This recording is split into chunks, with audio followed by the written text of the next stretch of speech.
실제로 환자들이 어지럼증을 진단받는다면 어떤 검사들을 받게 될까요? 네, 어지럼증 진단의 가장 중요한 검사는 안진 검사입니다. 눈의 떨림을 살펴보는 검사인데요. 네. 몸이 균형을 잡고 움직이기 위해서는 전정기관과 손에는 신경을 주고받습니다. 손의 기능이 저하되면 전정기관에 영향을 미치게 되는데요. 그로 인해서 눈동자의 떨림이 발생합니다. 우측을 주시 유발 안지를 통해서 우측을 보게 하면 좌측 손해가, 좌측을 보게 했을 때 우측 손해가 작동을 하는데요. 이런 안구의 떨림을 확인해서 손해를 교정하는 치료를 합니다. 그리고 지금 화면에서 보셨던 저 기계의 경우에는 네. 안구를 객관적이고 정량화해서 그래프화시키는 비디오 안진 검사기의 어떤 검사 기능이고요. 그리고 심박 변이도 검사, HRV 검사라고 해서 스트레스 검사, 그리고 자율신경계의 어떤 실조의 상황들을 파악을 하기도 합니다. 그리고 화면에서 보셨던 그 손으로 하는 근육 검사는 AK 응용 근신경학이라고 하는 그 검사 테스트인데요.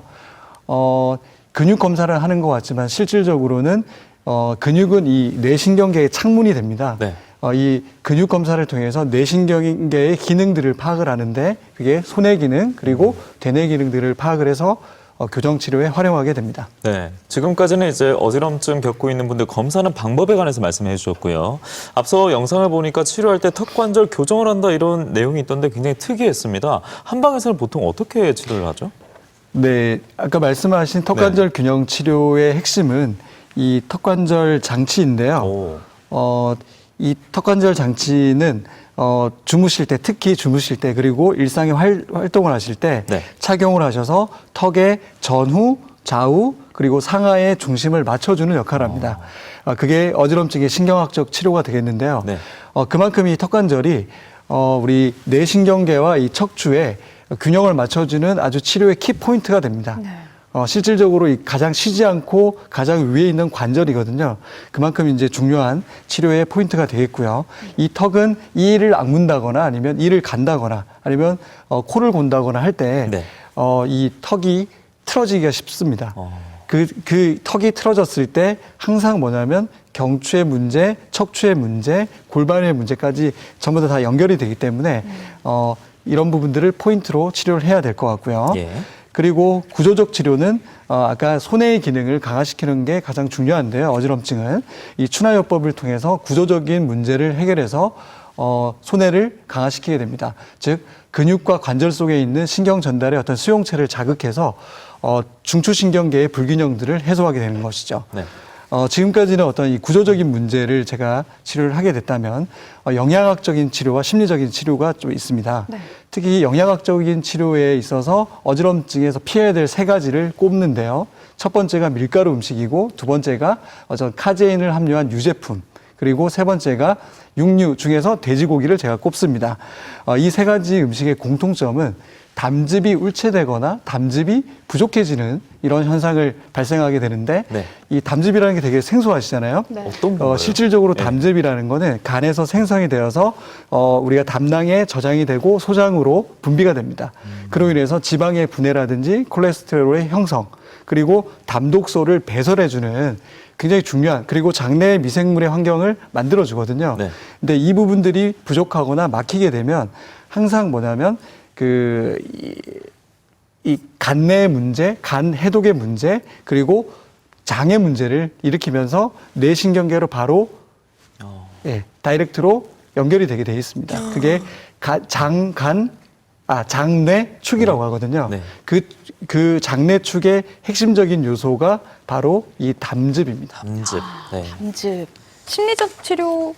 예. 네. 네. 심리적 치료에 있어서 가장 중요한 게 우리 그 본능의 뇌를 컨트롤하는 겁니다. 그러니까 본능의 뇌 중에서는 대뇌 변형계라고 해서 편도체와 해마가 있거든요. 해마는 잘 들어보셨죠? 기억을 담당하는. 네. 네. 근데 편도체라는 거는 외부의 자극에 대해서 우리가 도망갈 것인지 아니면 싸울 것인지를 판단을 하고 실행을 옮기게 되는데요. 주로 대부분의 분들이 불안을 잘 느끼고 하는 분들은 편도체가 약해서 계속 도망가려는 반응을 합니다.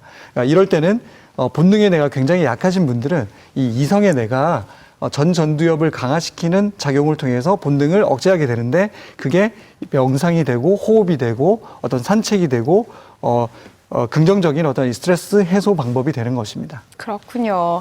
이 턱관절 교정, 구조적 치료, 영양학적 치료, 그리고 심리적 치료까지 짚어봤는데요. 밀가루 유제품, 돼지고기 이런 말씀하실 때는 저 굉장히 찔리기도 했고요. 아유, 네, 어떡해요? 턱관절 교정기는 또 먹어서. 신기하기도 했는데 한방이라고 하면 저는 사실 한약이나 침구 치료 이런 것들이 많이 떠오르거든요. 이런 것들을 이용한 치료 방법도 혹시 있을까요? 네, 전통적으로 저희 한의학을 이용한 치료를 하고 있습니다. 특히 한약의 치료에 있어서 주안점을 두는 것이 시상하부, 내하수체 그리고 부신의 축을 연결하는 스트레스에 반응하는 이런 이 체계들을 조정하는 역할을 하거든요. 특히 이제 부신의 기능을 강화시켜주는 이 한약들을 쓰는데 부신만 강화시킨다고 되는 게 아니라 어떤 시상하부, 내하수체의 기능이 과부하 걸린 상태인 경우에는 이런 부분들을 꺼트리는 어떤 억간산이라든지 온담탕 그리고 소유산이라는 이런 한약들을 활용을 합니다. 그리고 시상하부 내하수체가 너무 지속적으로 과부하 걸려서 부신의 기능이 또 떨어지는 이 두 가지 패턴이 있거든요.